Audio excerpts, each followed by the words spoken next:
सिंधुदुर्ग जिल्ह्यामध्ये सुरंगी हंगामाला प्रारंभ झाला असून प्रति किलो 600 ते 800 रुपये दर मिळतोय।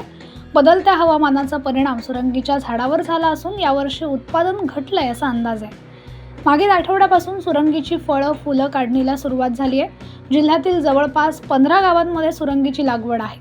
यामध्ये वेंगुर्ला तालुक्यातील आरवली, वडखोल, सोनसुरे, टाक, आसोली, रेडी, आवेरे, खानोली, फणसखोल, मुचेमाड, तर सावंतवाडी तालुक्यातील धाकोरे, कोलगाव, कुणकेरी आणि कुडाळ तालुक्यातील आकेरी, तेंडोली या गावांचा समावेश आहे।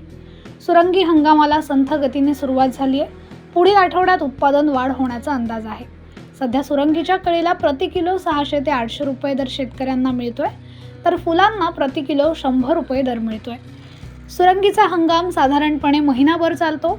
सुरंगीचे गजरे वेण्या बनवून स्थानिक बाजारपेठेत 50 ते 60 रुपयांनी विक्री केल्या जातात। सुरंगीचा वापर सेंट, सुगंधी साबण, सौंदर्य प्रसाधने, सुगंधी द्रव्य, रंग यांच्यासाठी केला जातो।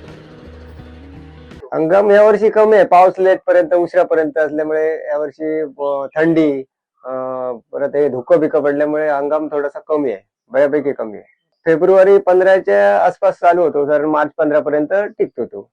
आता ह्या वर्षी जो हंगाम चालू झालाय त्याच्यात साधारण एक 650-600 पर्यंत रेट चालू आहे।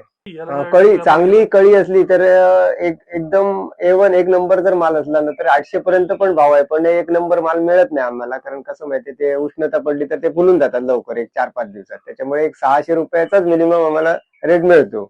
फुलांचा वापर आता काही महिला गजऱ्यांसाठी पण करतात, गजरे करून त्याचे विकतात आणि साबणासाठी, सेंटसाठी असा वापर त्याचा करतात चांगल्यापैकी।